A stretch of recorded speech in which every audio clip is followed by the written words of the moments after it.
নমস্কাৰ। আজি অসমীয়া মাহেকীয়া আলোচনী বৰ্ণিলৰ সপ্তমটি বৰ্ষপূৰ্তি অনুষ্ঠান। আজিৰ এই বৰ্ষপূৰ্তি অনুষ্ঠানত সমবেত হোৱা আমাৰ শ্ৰদ্ধাৰ বিশিষ্ট অতিথি শ্ৰীযুত জয়ন্ত মাধৱ বৰা ছাৰ, ডক্টৰ দয়ানন্দ পাঠক ছাৰ, শ্ৰীযুত সুৰেন্দ্ৰ মোহন দাস ডাঙৰীয়া, শ্ৰীযুত কমলজিৎ কলিতাদেৱ, শ্ৰী ডক্টৰ বুলজিৎ বুঢ়াগোহাঁইদেৱ, কেশৱ কুমাৰ শইকীয়াদেৱকে প্ৰমোদ আদি কৰি মোৰ শ্ৰদ্ধাৰ ব্যক্তিসকল, বৰ্ণিলৰ সমূহ কৰ্মকৰ্তা তথা বৰ্ণিলৰ সমূহ শুভাকাংক্ষী পাঠক পাঠিকাবৃন্দ, আপোনালোক সকলোকে আজিৰ এই অনুষ্ঠানলৈ মই সাদৰে স্বাগতম জনাইছোঁ। আজিৰ এই অনুষ্ঠানটো অতিকৈ বিশেষ, কাৰণ এই অনুষ্ঠানটোৰ বাবে আমি অতি আদৰেৰে অতি হেঁপাহেৰে ৰৈ থাকোঁ। প্ৰতিটো বৰ্ষপূৰ্তি অনুষ্ঠানেই আমাৰ বাবে বিশেষ। বৰ্ণিলক আপোনালোকে যি মৰম চেনেহ দিছে, যি আত্মীয়তা প্ৰদান কৰিছে, তাৰ বাবেই বৰ্ণিলে ডাঙৰ হৈছে, এটা এটা বৰ্ষ অতিক্ৰম কৰিছে। বৰ্ণিল আমাৰ মানস সন্তান। আমি যদিও বিভিন্ন স্থানত থাকোঁ, বেলেগ বেলেগ স্থানত থাকোঁ, বৰ্ণিলৰ মুখ্য কাৰ্যালয় আছে ডিব্ৰুগড়ত, কিন্তু আমি এটা কাৰ্যালয়ত সমবেত হৈ কাম নকৰোঁ।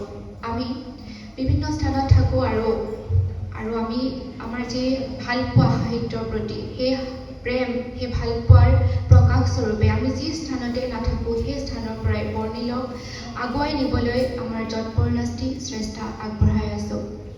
চিৰ চেনেহী মোৰ ভাষা জননী। এই ভাষা আমাৰ সকলোৰে অতি হেঁপাহৰ। আমাৰ যি মাতৃভূমি অসম মাতৃৰ আমি সন্তান আৰু অসমীয়া আমাৰ মাতৃভাষা। এই মাতৃভাষাৰ প্ৰতি আমাৰ ভালপোৱা সদায় থাকিব লাগে আৰু মাতৃভাষাক আগুৱাই লৈ যোৱাৰ দায়িত্ব আমি প্ৰতিজন অসমীয়াই গ্ৰহণ কৰা উচিত। যদিও এতিয়া ইণ্টাৰনেটৰ যুগ, মানুহে ইণ্টাৰনেটতে সকলো বিচাৰি পায়, তথাপিও কিতাপৰ প্ৰতি মানুহৰ যি আগ্ৰহ, সেই আগ্ৰহটো কমা নাই এতিয়াও আৰু কমিব নালাগেও, কাৰণ কিতাপ পঢ়াৰ এক মাদকতাই সুকীয়া। বৰ্ণিলৰ এই অনুষ্ঠানৰ জৰিয়তে আমি আমাৰ ভাষা জননীৰ প্ৰতি যি আমাৰ মৰম ভালপোৱা, সেই ভালপোৱাক প্ৰকাশ কৰিবলৈ আমি যত্ন কৰি আহিছোঁ। বৰ্ণিলে অসমীয়া ভাষাৰ উত্তৰণৰ বাবে যি সম্ভৱ প্ৰচেষ্টা সদায় আগবঢ়াই আহিছে আৰু অসমীয়া ভাষা সংস্কৃতিৰ প্ৰতি যিসকল লোকে বৰঙণি আগবঢ়াইছে, তেওঁলোকক প্ৰতিটো বছৰতে সন্মান আগবঢ়াই আহিছে আৰু এই সন্মানত কোনো ধৰণৰ বেমেজালি কেতিয়াও সৃষ্টি হোৱা নাই। আমাৰ যি কৰ্মকৰ্তাসকল, তেওঁলোকে কোনো লাভালাভৰ বাবে কাম কৰি থকা নাই। এই সেৱাৰ আগ্ৰহ আগত ৰাখি আমি চেষ্টা কৰি গৈছোঁ, বৰ্ণিলক আগুৱাই লৈ গৈ আছোঁ আৰু আপোনালোক সকলোৱে যি মৰম আদৰ আগবঢ়াইছে, তাৰ বাবে আমি আপোনালোকৰ ওচৰত চিৰকৃতজ্ঞ। এতিয়া আমাৰ অসম চৰকাৰেও আমাৰ যি ভাষা, সেই ভাষাটোক আগবঢ়াই নিবলৈ কিছুমান আঁচনি গ্ৰহণ কৰিছে। ধ্ৰুপদী ভাষা হিচাপে আমাৰ অসমীয়া ভাষাই স্বীকৃতি লাভ কৰিছে।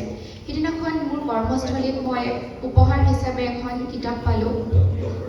সেই কিতাপখন সুধাকণ্ঠৰ ওপৰত লিখা, শ্ৰদ্ধাৰ সাহিত্যিক অনুৰাধা ব্ৰহ্মপূজাৰী বাইদেৱে লিখা সেই গ্ৰন্থখন পাই মই এটা উপলব্ধি কৰিছোঁ যে এনেদৰে যদি উৎসাহিত কৰা হয় কিতাপ পঢ়িবলৈ আমাৰ অসমীয়াসকলক, তেনেহ'লে আমি আৰু উৎসাহিত অনুভৱ কৰিম। যিসকল লেখক লেখিকা, তেওঁলোকেও অনুপ্ৰেৰণা লাভ কৰিব আৰু এনেদৰেই হয়তো আমি আমাৰ ভাষা জননীক আগুৱাই লৈ যাবলৈ সক্ষম হ'ম।